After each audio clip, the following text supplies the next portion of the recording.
Hello, everybody. They thought they'd put the blonde one up first, maybe, I'm not sure. So, my name is Maeve Ahern O'Neill. I am a recent enough graduate of UCC, where we actually learned all about how the digital revolution has really changed our culture and our everyday way of life. So it's actually opened my eyes to an awful lot of things. Do we have the Ursuline Convent here today? No? No, we don't. All right. I actually went to the Ursuline Convent in Blackrock. I was one of the first students to actually go through transition year. And as a transition year student, and I suppose we were the guinea pigs, but in those days, and it isn't that long ago, I will say that, it isn't that long ago, I never ever thought that I'd even have to consider the phrase digital identity, or online tools, or even how Snapchat would be, or Facebook, or Instagram, or anything like that. And we were happy with it, but it is changed so much. And because of these changes, we really have to think how that's going to affect our own life. Not just for today, but for the future.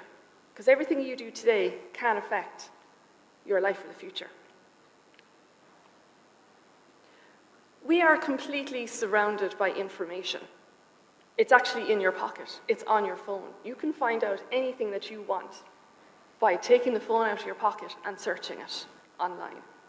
It's incredible.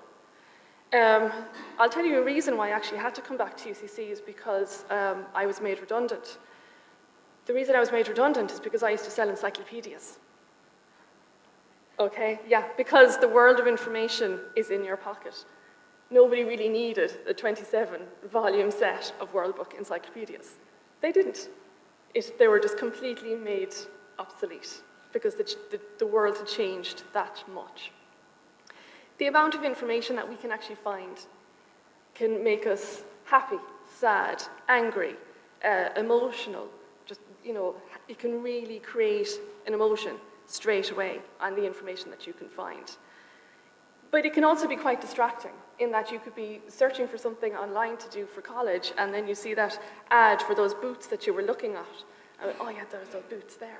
It can be very distracting. So the way that we even read and the way we even take in knowledge has actually changed. So that can be a challenge.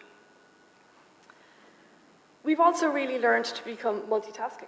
You're sitting down and you're watching something on Netflix, but you're also tweeting your friend, or you're texting your friends at the same time, or taking a picture of what you're eating.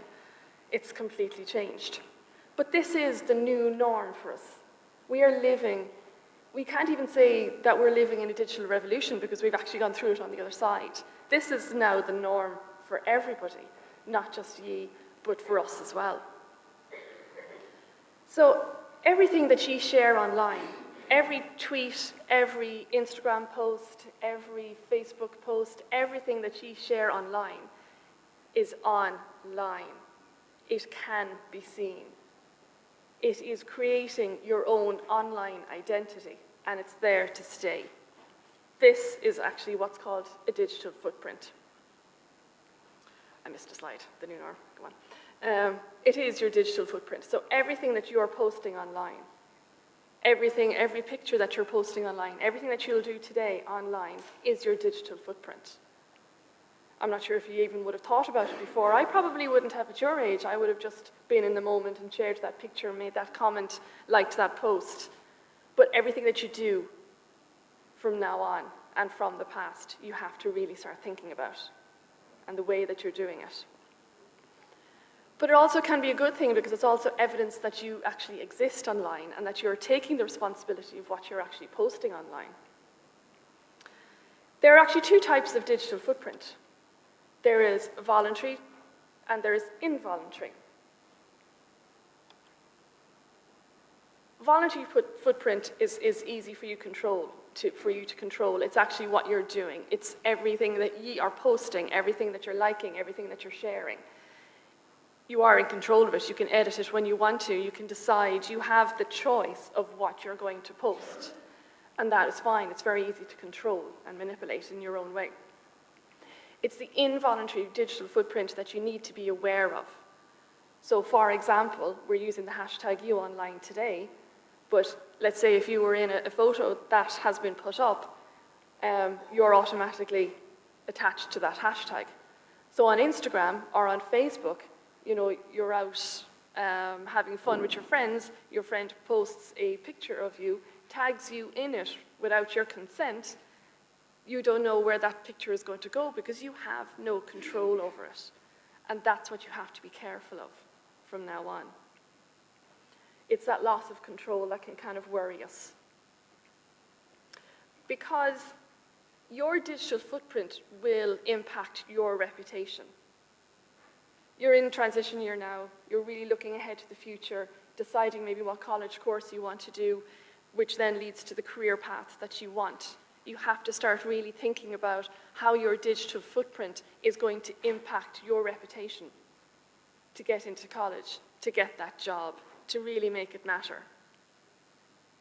So you really need to start thinking about ways to help your own career path. And we'll look at ways there later on. Just to make you aware as well that if you were to apply for even a part-time job, summer job, just to be aware that actually 79% of recruiters here in Ireland will search for you online. So if I was to pick anybody here in the audience and say, can I publicly look at your Facebook account? Will you be happy with what you're showing to everybody else? Is there a picture or a comment or anything up there that you might say, that shouldn't be there? I'm embarrassed. And because it's embarrassing you, then how's that going to reflect you? So you have to really start thinking about exactly what you're posting. It's your reputation, it's your future. Because I was also made redundant, and it was at a really horrible time here in Ireland. It was very competitive looking for any type of work. I didn't have an online presence, per se, that was tailored for the job market. I didn't realize I actually really needed one. So anytime I even went for an interview or applied for a job, I mightn't have even been called for an interview, or I'd be asked straight away, well, what have you done? Tell me what you've done. So after a while, I realized that if I started putting up information about myself and started creating a good and solid online reputation and an online presence to showcase exactly the work that I'd done before, then I would be able to tell my story. And that's also what your online presence is. It's your story. It's showing who ye are. It's showing what you can do. It's basically showing how bloody awesome I am compared to everybody else. So pick me. And that's the way you need to be thinking as well. It's how you want to stand out from everybody else. So when I actually started to do that, people started to take notice and started taking notice of exactly what I was able to do. So I pathed out my own future, and it worked.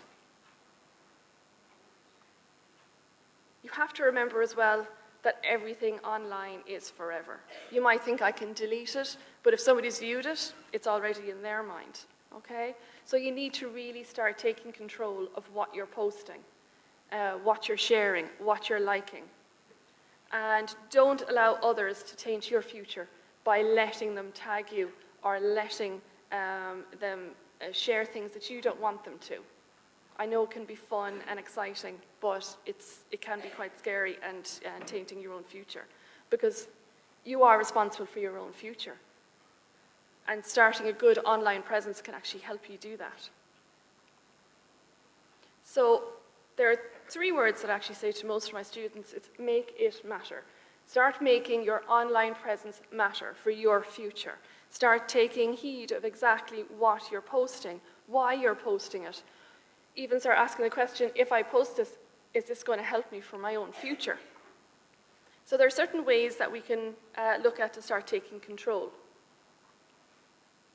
because otherwise this might happen. Frantically saying, oh my God, why did I post that? I can't get it down. Oh no, I've already had 120 views and it's only 10 minutes in. Oh my God, whatever shall I do? My mom is going to see it. I'm totally screwed. But it's okay. So there are ways that you can start looking at your online presence and even just tailoring it in certain ways. I even do this for myself. On the last Friday of every month, I actually log out of all my accounts, all my Facebook, my Snapchat, my Instagram, everything, and I actually Google my name and different variants of my name. You're probably wondering, God, she has a really long-winded name. And yes, it's Maeve Ahern O'Neill. Maeve, my parents named me after an evil queen in Connacht. I must have been a horrible baby. Ahern, because that's the family name, and O'Neill to keep my husband happy. But also, if you were to search Maeve Ahern, you get different people. I come up on it because I'm quite active on social media. It's my job. I kind of have to. But other Maeve Aherns would come up as well that are obviously not me. So you want to really start kind of getting attention.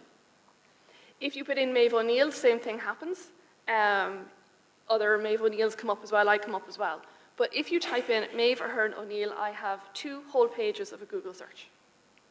And I have it, so my LinkedIn comes in first, or then my Twitter, and then my website, and that's the way it goes. So if anybody searches me, then I have that whole page of things strategically put up there. So it's public, it's viewable. I only have control, or I have control of things that I want other people to see. So it's little things like that. So on a monthly basis, I suggest that you actually log out of everything and search for your name. Start writing down exactly where you might be coming up, excuse me, where you might be coming up, where you don't want to be coming up on, or maybe areas that you'd like to be seen. If you have a blog, perhaps, even if it's just 1 or 2 things, okay, or a Twitter account, just, start taking heed of exactly what's coming up as a search. Now, even for yourselves, it's always good to have a good profile of who you are. Just a short little paragraph explaining your name, where you go to school, what year you're in, if you so wish, but also maybe where you'd like to see your future go. Maybe you want to do medicine, or you want to come to UCC and study microbiology, or you want to study law. It's just giving people that idea of exactly who you are and what interests you. It's very important, and it's good for you to know that as well. You mightn't exactly know it now, but it's good to even start writing it down for yourselves and get a little idea of maybe where you think you might want to go. It's also a good idea to actually separate your private life from your professional. Now, I'm saying professional in that your student life, okay? So, keep all those accounts private. Don't let anybody else see them. And maybe start having one presence there that if a recruiter or a college was going to search for you, then that's what they would find. And it's a lot easier to manage because then you don't have to worry about exactly too much what you're doing on your personal side in case anybody else sees it. And always have a good photo. Not one where you're standing halfway down the room, not one where you're, kind of messing and just looking a bit ridiculous, really. Just a good head and shoulders shot. Your friend can take it for you on your phone. You can just put it up there and it looks professional and it looks like you really, take care of yourself. Now, I know we'll be talking an awful lot more later on in the day about comments, making negative comments. But as I said earlier on, the internet is forever. I've seen instances where people would make comments of classmates or teachers, somebody take a screen grab of it and share it all over. And yet again, you could be tagged. There's no point at all for your own future to be making negative comments. Okay? It's not going to help you. Don't even make negative comments about yourselves. Don't even be putting yourself down. We all do it. I know we all do it. And it's a very easy thing to put ourselves down. But if you put it online, then it actually is just making it a lot worse. Don't make any negative comments about your school, about your teachers, about your family, about your park, about the area that you live in. It's not going to help you. And I've seen other instances where people have been taunted even 6 months down the line after making a negative comment, okay? Everybody likes to see how you communicate, and that you communicate well, and that's even down to spelling, grammar, and punctuation. I know it seems very simple, but it's amazing how many people, even here in UCC, they still write their essays as if they're texting it. So for us then, we're trying to read it and we're trying to ask for the texting thesaurus to actually translate it for us. But people really want to see that you're making an effort in how you're communicating. So just be aware of it. Always stay active and just be responsible in what you're sharing. Always do ask the question before you share something, is it relevant? What's it going to do for me or my friends? How is it going to help me in the future? And if you do think about, starting kind of a student profile or anything online, just say it to your parents or your guardians, because they can actually help you along the way with that as well. I know you probably think that you can kind of do an awful lot of on your own, and yes, you can, but it's always good to have another angle and get your parents' permission, or your guardian, or your teachers, or anybody to help you. Just be careful about being too open as well. I have 2 kids at home, and I unfortunately made the mistake once of putting a picture up on Twitter. It was Twitter, and it was the wrong account. It wasn't my business one. I thought it was my personal one. And then I had lots of questions. Oh, you've lovely daughters, and this was from people I didn't even know. So I started to get very worried. So obviously I took it down, but it was too late. It was out there. People knew that I had daughters. So you just have to be very, very careful, because even at that, I have people on LinkedIn asking me, where in Cork are you living? How old are you? Really, there's people out there who will ask you the question, but you have to kind of shut that door and say, I don't know you, I'm not answering the question. And you will get that, always, okay? So just don't be too open. Obviously, never give out your address, your age, your birthday, your phone number on social media. Don't leave it there at all. Don't leave it open for people to see. Always be aware of odd activity on your accounts. I had a client and their Facebook account was hacked and all these horrible pictures were put up. And it took ages for somebody in Facebook to actually help them secure it again. So yet again, if you're doing that self-audit on the monthly basis, just be aware of any odd activity that you say, okay, well, I didn't do that, and report it straight away. Always be aware of imposters. Twitter started 10 years ago. It's actually nearly 11 now. And I thought for about half an hour I was talking to the real Will Smith. No, it wasn't. But I didn't know. It was like, Twitter, this is new. Let's just try this out, okay? So just be aware of imposters. Wasn't it down in Australia only a few weeks ago, somebody was arrested for pretending to be Justin Bieber? So there are a lot of imposters out there, and some of them do it very, very well. So do that self-audit monthly as well. Yet again, I'm going to say this again, only share relevant content. Do ask that question, is it relevant for me to share? And don't connect with any strangers, or always check with your parents or your guardians or your teachers if you're ever in doubt. Now, I just put up a couple of the social media platforms there because I just want to touch on a few of them and what you could actually use to help you develop a good online presence from now on.